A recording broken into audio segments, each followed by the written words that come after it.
एक बहुत ही भोला भाला सा आलसी लड़का था।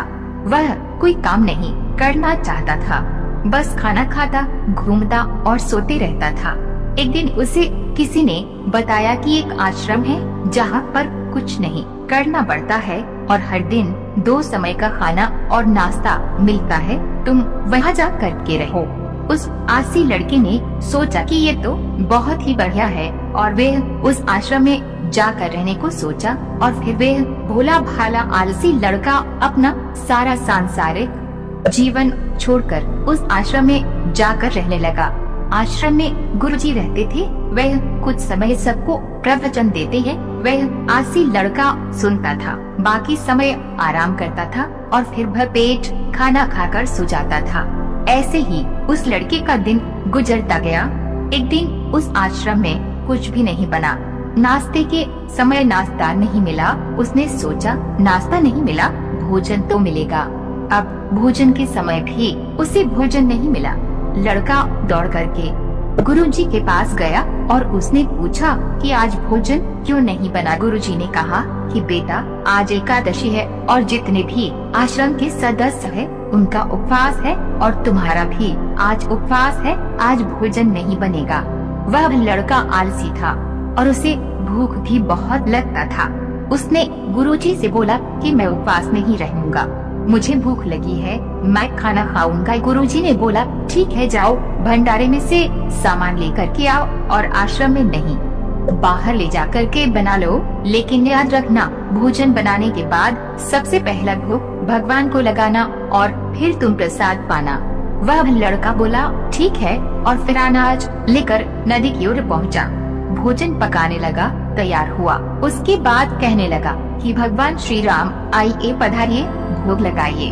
अब जब उसे लगा कि भगवान तो आ नहीं रहे हैं, तो फिर कहने लगा कि मुझे मालूम है आपको तो अच्छा खाने की आदत है, मैं बना नहीं पाया और मुझे अच्छा भोजन बनना भी नहीं आता, लेकिन जो भी रूखा सूखा बना है आकर खा लीजिए।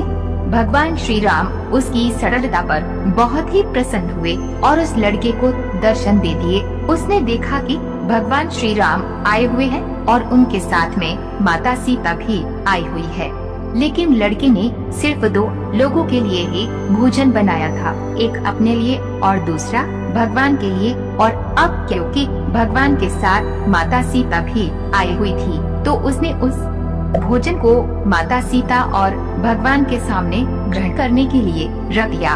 भगवान श्री राम और माता सीता ने भोजन किया और उसके बाद जब वे जाने लगे तो ये भोला सा आलसी सा लड़का बोला कि प्रभु आप आए, दर्शन दिए, बहुत अच्छा लगा, मुझे खाने को कुछ नहीं मिला, लेकिन कोई बात नहीं, लेकिन आपसे एक विनती है कि अगली बार जब आप आएंगे तो कितने लोग आएंगे ये बता दीजिए, ताकि मैं उतने लोगों के लिए भोजन बनाकर रखा रहूं। भगवान श्री राम मन ही मन मुस्कुराए और फिर अंतर ध्यान हो गए। लड़का आश्रम गया, दिन बीतता गया और फिर एकादशी का दिन आया और इस बार उसने 3-4 लोगों के लिए अनाज लेकर के खाना बनाने के लिए नदी के किनारे पहुंचा और उसने बड़ी प्रसन्नता से भोजन बनाया और इंतजार करने लगा कि प्रभु आइए और भोग लगाइए। इस बार लड़का देखता है कि भगवान श्री राम पूरा राम दरबार लेकर के आए हैं, जैसे माता सीता, लक्ष्मण, भरत, हनुमान जी और सभी लोग आए हैं। लड़के ने 3-4 लोगों का भोजन बनाया था और इस बार भी भोजन कम पड़ गया। लड़के ने निराश होकर भोजन को प्रभु के आगे रख दिया। उन्होंने भोजन किया और फिर चले गए और इस बार भी लड़का फिर से भूखा रह गया। अब लड़का फिर आश्रम गया, दिन बीतता गया और फिर एकादशी का दिन आया और इस बार गुरुजी से कहने लगा कि गुरुजी मुझे इस बार थोड़ा ज्यादा अनाज चाहिए। गुरुजी सोचने लगे कि यह इतना सारा अनाज का करता क्या है, कहीं इसे बेचता तो नहीं है। फिर उन्होंने कहा कि ठीक है, भूख से परेशान रहता है। लड़के ने कहा कि नहीं गुरुजी, मैं भूख से परेशान नहीं रहता हूँ, प्रभु के साथ बहुत लोग आते हैं, उनको भी तो भोजन करना पड़ता है। गुरुजी को लगा कि लड़का पागल हो गया है, लेकिन गुरुजी ने सोचा कि चलो एक बार चलकर देखते हैं कि लड़का इस अनाज का करता क्या है। वह भोला सा लड़का अनाज लेकर के नदी के किनारे पहुंचा और इस बार भोजन बनाया नहीं। उसने सोचा कि प्रभु हर बार ज्यादा लोगों को लेकर के आती है, इस बार वे यहाँ जितने भी आएंगे खुद बना करके भोग लगा लेंगे। और फिर प्रेम से प्रभु को बुलाने लगा। गुरुजी ये सब छुप कर देख रहे थे कि ये भोजन तो बनाया नहीं और प्रभु को बुला रहा है। लेकिन लड़के ने देखा कि इस बार प्रभु के साथ बहुत से लोग आए हुए हैं, तो उसने प्रभु के सामने हाथ जोड़ करके कहा कि प्रभु माफ करना, आप बहुत सारे लोग आते हो, मुझे संख्या पता नहीं होती है और मेरी हिम्मत भी नहीं होती है कि इतने सारे लोगों के लिए भोजन बनाऊं। आप स्वयं आइए, बनाइए, खाइए और भोग लगाइए। प्रभु मुस्कुराती है और अपने साथ आए सभी लोगों के साथ मिल करके भोजन बनाते हैं।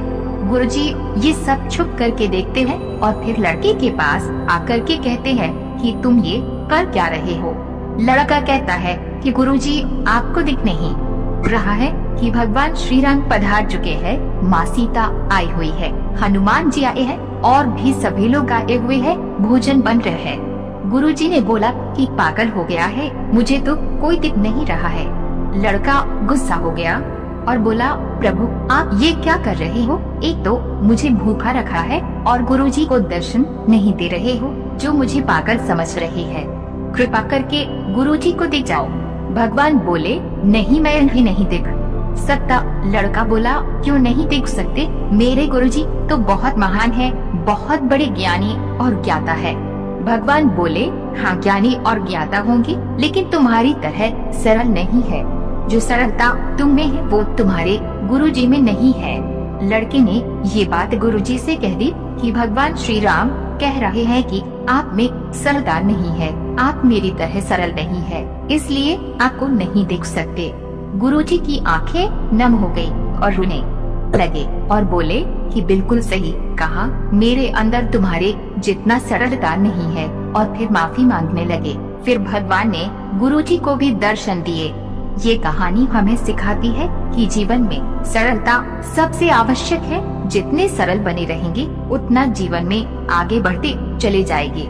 जब आप सरल होते हैं तो आप खुद भी मुस्कुराती हैं।